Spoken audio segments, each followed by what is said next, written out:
गणेशला नमस्कार करून, भगवान चंद्राला नमस्कार करून, हनुमानजीला नमस्कार करून, ग्रंथकर्ते नाथमालीला नमस्कार करून, सद्गुरू भगवान बाबाली मागे दादांना नमस्कार करून, या ठिकाणी माझे जमलेले सर्व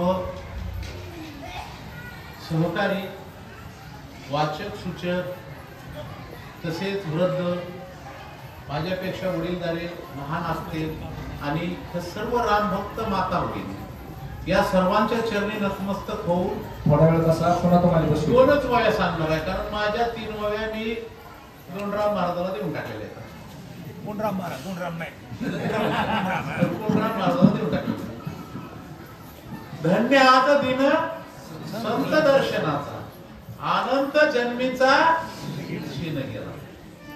काल असं बसलोत बाबा महाराज आणि आम्ही, आणि दुकानामध्ये बसलो. मला म्हणले आता माझ्याच गाडीवर पेट्रोल बनला, या तुम्ही चला.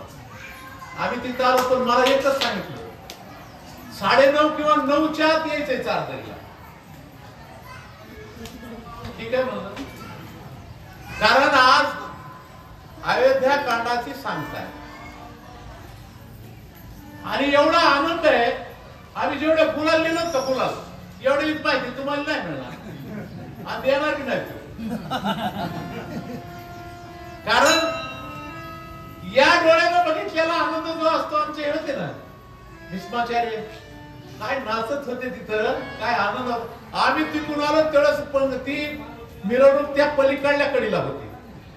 पटापटाच आम्ही दिसल्याबरोबर माता मावल्याने रस्ता सोडला, म्हणजे पुढे हो पुढे आलो. त्या मिरवणुकीत आनंद झाला, कारण संतांचं दर्शन घडतंय.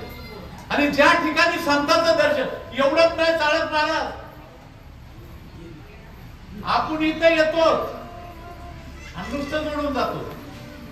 गावामध्ये कधी आपला विचार केला नाही की या चारदरीचे लोक प्रत्येक आठवड्याला किंवा प्रत्येक शनिवारी किती झटकेत. अहो, एखादा दान करणारा आहे पण वाढणारे तरी पाहिजे. तर त्याच्या पलीकडे जाऊन एखाद्या माता बावऱ्याला मी धन्यवाद देतो. बघा, आमचे बाबा महाराज म्हणले स्वयंपाक करण्यासाठी ऐकायचं टाकून तिथे गेले. किती धन्य त्यांचे, आपल्यावर आनंद उपकार. भगवंत त्यांना या जन्मात काय पुढच्या जन्मात काय त्याच्या कधी त्यांना दुःख देणार नाही, हा मी असणाऱ्या मारुतीच्या. कारण जीवन करतात परमार्थ हा ऐकण्यात नाही, परमार्थ सांगण्यामध्ये नाही, परमार्थ किंवा भगवंत तुमच्या ह्याच्यामध्ये नाही, तुमच्या आचरणात आहे. ज्यावेळेस तुम्ही सद्विवेक बुद्धीने आचार करता, सद्विवेक बुद्धीने वागताल आणि तुमच्या आमच्या मनातले द्वेष निघून जातील. ना ते तर सरळ म्हणले असत्या काय घेणं दे नाही, खातील तर खातील, नाही काय खातील. त्यांच्या मनात आहे का काही द्वेष? काहीच नाही. मी बघतोय, प्रत्येक शनिवारी बघतोय. आता 3 शनिवार आलो नाही बघा. मी माझी चूक सांगतो, कारण 2 शनिवारी मला बोलताच येत नव्हतं, पप्पा चालता. कालच्या शनिवारी यायचं होतं पण बोललं नाही. पण आलो, दर्शन घडलं, समाधान वाटलं. आणि प्रसंग आहे थोडका. बाबांनी मगा सांगितलं की लवकर आठवा. अयोध्येच्या कांडामधला विचार आहे सारा. भरत प्रभू रामचंद्राला आणायला गेले आणि सर्वांनी ऐकलेलं आहे. पण इथं भावानं भावाला केलेला उद्देश आहे, भरता तू परत जाशील, त्या कैकेला दोषी ठरवशील.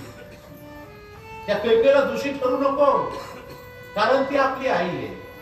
वाल्मिक ऋषीला सांगितलं या काही मुळात किंवा हे मी लिहिलेलं आहे, तुम्ही नाही केलेलं.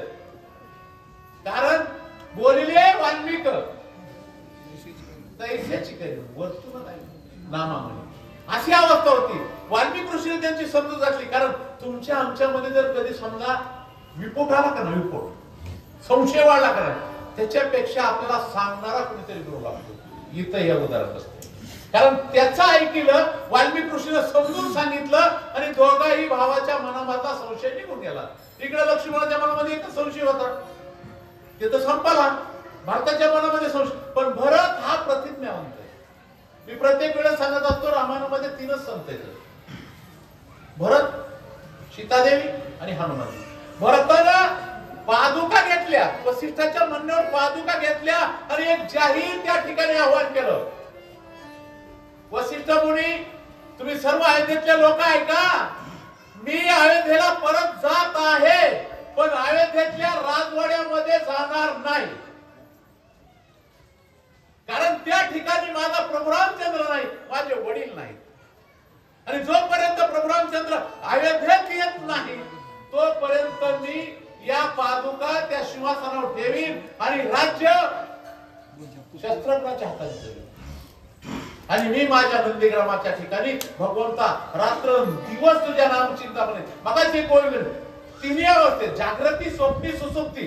तुम्ही आम्ही जागृती स्वप्नामध्ये कार्य करतात, पण सुसुप्ती कुणालाच कळत नाही. लक्षात ठेवा, सुसुप्ती एक अशी अवस्था असते की त्या अवस्थेमध्ये जवळ साप आला काय आणि जवळ बंधू आला काय आहे आली कळत नाही. पण भरतानं जागृती, स्वप्नी, सुसुप्ती. सुसुप्ती अवस्था त्याजलेली आहे, जागृत अवस्था त्याजलेली आहे, स्वप्नाची अवस्था त्याजलेली आहे. आणि सतत प्रभू रामचंद्राचं ध्यान केलंय. 14 वर्ष कमी नाही, 14 वर्ष ध्यान केलेलं आहे. आणि म्हणून भरता स्थितप्रज्ञ. स्थितप्रज्ञेची व्याख्या फार विचित्र आहे. ज्या स्थितप्रज्ञापाशी पशु पक्षी, माणसं तर वैरत्व सोडतेलच, पण पशु पक्षी वैरत्व सोडतात आणि त्या ठिकाणी एका ठिकाणी येऊन राहतात, त्याला स्थितप्रज्ञ म्हणतात. तशीच अवस्था त्या भरताची झाली. कारण हनुमानजीनं जेव्हा भारताचा नंदीग्राम पाहिलाय तेव्हा ती स्थितप्रज्ञाची अवस्था होती. अशा पद्धतीनं तो भरत त्या ठिकाणी जाहीर सांगू लागलेला की मी त्या अयोध्येमध्ये जाणार नाही, मी त्या अयोध्येचं राज्य करणार नाही. या पादुका त्या राज्यावर ठेवीन आणि शस्त्रज्ञाच्या हातात हे राज्य. एवढं बंधू प्रेमला, एवढं त्या ठिकाणी सलोखाचा लागते, एवढं जवळीक लागतंय. तुमच्या आमच्या मनामध्ये ती जवळीक कवा येईल याच्यासाठी हे रामायण ऐकायचंय. मी सर्व इथल्या राम भक्ताला एक विशेष दर्जा देतो. आमच्या चाळकवारात लवरी येतात 100 रुपये धरून घ्यायला झाला. कारण डिझेल पेट्रोल स्वतःच टाकते, स्वतःच 500 रुपयाचं काम पुढतात आणि या ठिकाणी विना मूल्य सेवा करतात. या मोठ्या मोठ्या कीर्तनकारापेक्षा ही जे माझी असणारी ही श्रोते मंडळी का, ही सर्वात श्रेष्ठ समजतो मी. एवढं त्यांच्या पुढे राहावं. कारण आपण विनामूल्य सेवा करतो आणि जी विनामूल्य सेवा आहे ती भगवंताला पावते बरं का. काही ठिकाणी फार सांगितलेलं त्याच्यावर मी बोलत नाही. अशा पद्धतीनं भरत त्या ठिकाणी त्या अयोध्येकडे निघाले. चला उडाती भेट श्री रघुनाथ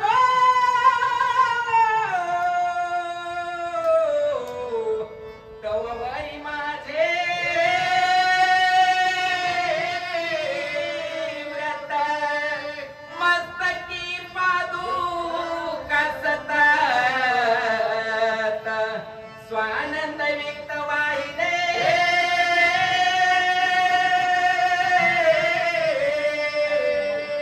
जोपर्यंत माझा प्रभू रामचंद्र अयोध्येमध्ये येत नाही तोपर्यंत या पादुका माझ्या डोक्यावर राहतील. मला सांगा, मग भरत झोपला असेल का? भरतानं कधी खाल्ला असेल का काही? भरत कोणत्या निद्रावस्थेत असेल का, स्वप्नावस्थेत असेल का, सुसुप्ती अवस्थेत असेल का?